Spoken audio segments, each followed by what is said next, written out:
Keyboards, mice, controllers. All things that you guys need to get to be good at Fortnite. But the question is, what are the best keyboards, mice, and also the best controllers? I thought this might be a useful video leading up to Christmas, and also hopefully you have a birthday soon, so it's useful for them as well. But I am a hybrid player, so this gives me a lot of knowledge on what good controllers are, and also I know a ton of good keyboard players I've asked, and now we know the best keyboards as well. So let's get straight into it. First, I would like to say that these are just my opinions. Although I do think what I've compiled for you is the best controllers, the best keyboards, and the best mice. So we're going to start off with keyboards. Now in terms of these options, I'm going to give you for keyboard and mice two options. An expensive option and a less expensive option. But obviously good keyboards and mice are going to be expensive. If you want the best ones, if you want ones that do their job well, then you're going to want to make sure that you are not cheaping out and you get the best ones possible. Okay, so the second and more budget keyboard is still expensive, but it is still good. It is the Razer Huntsman Mini.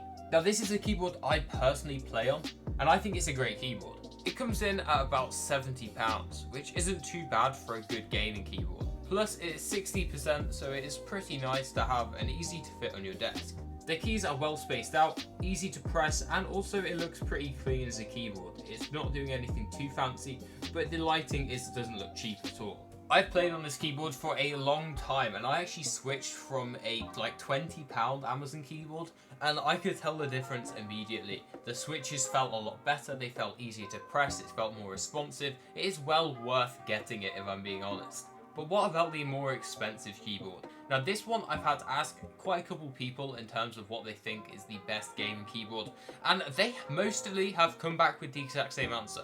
This is the keyboard that over 30% of pro players use, and this is the Apex Pro TKL. Now this is a keyboard by SteelSeries and come in anywhere between £140 to £200. Now this does sound pretty expensive, and to be fair, it is pretty expensive. It is well more than double of the other keyboard, which is the Razer Huntsman Mini, but the SteelSeries Apex Pro TKL is a massive improvement. Obviously you can still get extremely good and even get to the pro player level with the Razer Huntsman Mini, but the Apex Pro TKL has adjustable actuation points on the keys, so you can choose how hard you have to press it for it to work.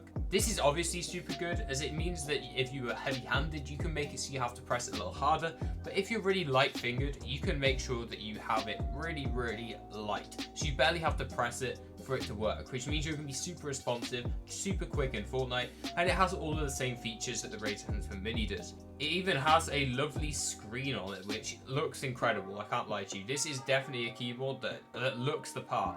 It also comes with a wrist stand, so you can kind of relax your wrist when you play.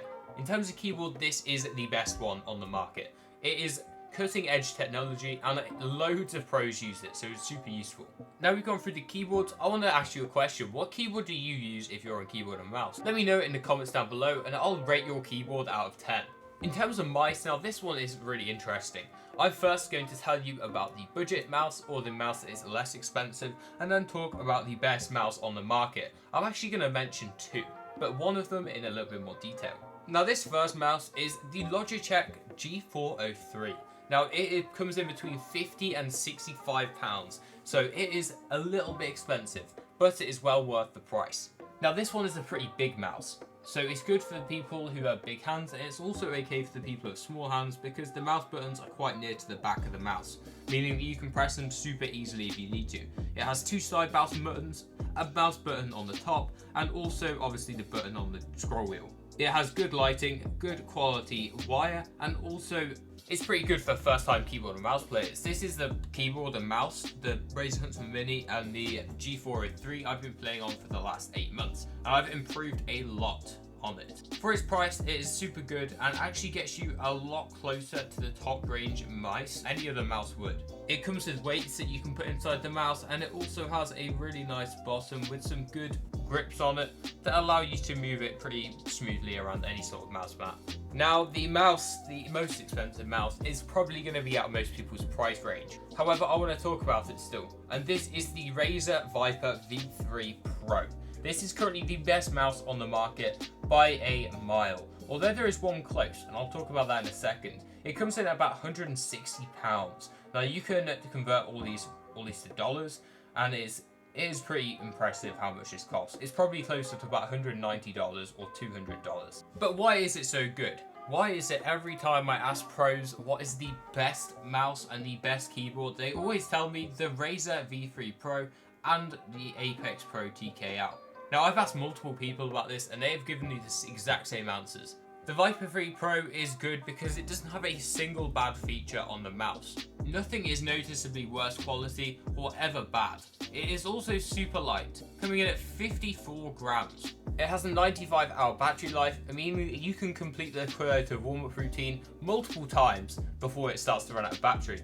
And also, on top of all of that, it is wireless, meaning that as opposed to the other mouse we talked about, the G403, it is completely wireless, which means it's going to be a lot easier to move around. It's not going to catch on anything, which sometimes I do find when I'm playing. It can catch on something and it messes with my edit, or it messes on my builds, and that kind of gets me killed sometimes. So having a wireless mouse means that you can move it anywhere you want, and it's still going to have a great connectivity to the computer.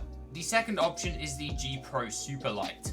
It has a nice design and it is also pretty light. Also, the highest amount apart from the Razer Viper 3 Pro use the Superlight. So these two mice are far dominant in the scene. Obviously, the Razer VP Pro is better than the G Pro Superlight, with the G Pro Superlight having some little issues, like some slightly squishy mouse buttons and also a dodgy scroll wheel. However, these are the best mice you can get. Now let's move on to controllers.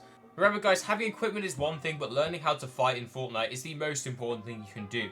Make sure you check out the new Fighting Masterclass by Destiny Jesus. It's just come out the other day, and it is the best thing you can do to become pro in the year 2024, coming into the year 2025. You can get coaching from some of the best pros who have ever graced this game, and also I'm going to be joining the coaching team very soon. With my video coming up on the Fighting Masterclass, I really hope you go down into link in the description, put in code JKC when checking out for 17% off so you can see my video firsthand. With that being said, let's get into controllers. Now, from trying out quite a couple controllers, I have found the best controller to be the Elite. The Xbox Elite is a super good controller that obviously works on PC as well. It has multiple attachments, its paddles are by far the best out of any controller, and all of its buttons are nice and consistent and are not going to mess you around. The one thing I would say on this controller is make sure you buy it with warranty, because you're going to need to return it a little bit more often than you'd like. This controller, although being one of the best, is also one of the most unreliable. I had to post my controller back multiple times during the year I had it on the warranty, and it's fine because they repair it super quickly. Maybe it's just me, because I know people have had the Elite controller for a lot longer of time and it hasn't broken. Maybe I just have heavy fingers. But for me, it was slightly unreliable in especially the buttons on the top, the RB and the LB. Anyway, the thing I would secondly recommend, the Xbox Elite is pretty expensive, and the Series 2 with all its attachments comes in at £147, so it is pretty expensive. But again, the warranty can make that a lot more worth it. Now for the cheaper option on controllers, I want to go for the PowerA Fusion Pro 3 wired controller. Now this one is super good in my opinion. I like it. I've used it for about maybe 6 months in total, and I've really enjoyed using it. It works on Xbox and also Windows, and it is super good.